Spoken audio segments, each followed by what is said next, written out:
And since 1909, when the Canadian Football League began, they have taken some bold steps. None bolder than the step they took today. The Canadian Football League will never be the same. The doubters say that in a lamenting way. The proponents of expansion say that in a positive way. Our Canadian Football League next year will include teams in Sacramento and San Antonio. That is far from surprising, and that announcement was made today. And with more on that, here's Gino Rita. Almost 8 hours of discussions ended shortly after 3 o'clock local time with Commissioner Larry Smith's announcement that the Board of Governors had voted in favor of expansion. We felt it was important to announce today that we took a vote of 7-1 in favor of expansion, and we'll be admitting both San Antonio and Sacramento into the league for 1993.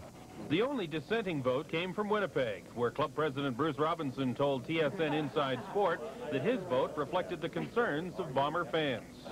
A lot of our fans have expressed concern over, the CFL and where it's going, and are we going to lose the rules and so forth. And I presented a motion today that will be voted on the next Board of Governors that will actually enshrine the Canadian rules, that are specific to the league, the 3 downs, the size of the field, the number of the players, and so forth. Others, however, were more optimistic.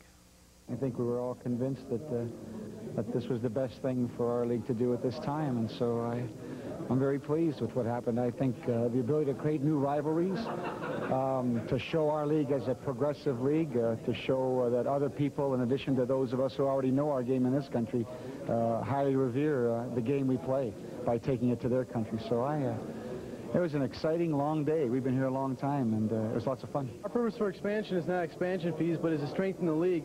And what we need is more teams. 8 teams is just not enough. It's in the 90s. Most leagues are over 25 teams now. We only got 8, so it's time to move along. Now we got 10, and next step is to go to 12, to 14, and then 16. I woke up this morning thinking, when I'm coming to this meeting, which way am I going to vote? Because I was concerned about a few issues in that. But after they made the presentation, these new owners are excellent. I mean, they are really going to help this league, and it's going to really, I think it could be a start of something really good. I don't believe that expansion was critical to the league surviving. I think that the financial part of it, we still have to see that. I mean, we are getting good expansion fees, and there'll be money going to each club, but I didn't vote yes for that reason. I voted yes because I'm very confident in the Canadian game, and I really believe that my fans want to see exciting football, and they want to see more and more teams coming into the league. Representatives of San Antonio and Sacramento had about 90 minutes apiece to make their presentations and answer questions, and ask questions as well.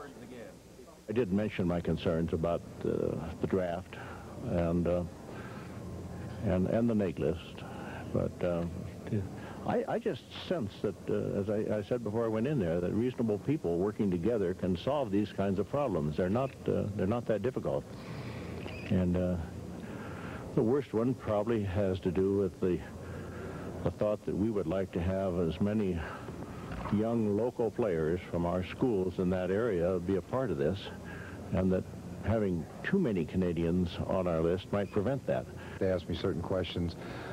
First one popped up about would we change the rules, and I said no. I said I want to leave it unique. I don't want to me too against Dallas and Houston in my market. I want something that's unique to sell, and that's what the people of San Antonio are looking for. Many of the details on the expansion draft are still to be worked out. It's likely that teams would be allowed to protect 1 quarterback and a certain number of Canadian and American players, and that the new teams would be able to draft from the balance. But those details are to be worked out over the next couple of weeks and are likely to be confirmed at the CFL Board of Governors meeting scheduled for Edmonton toward the end of January. For now, at least, expansion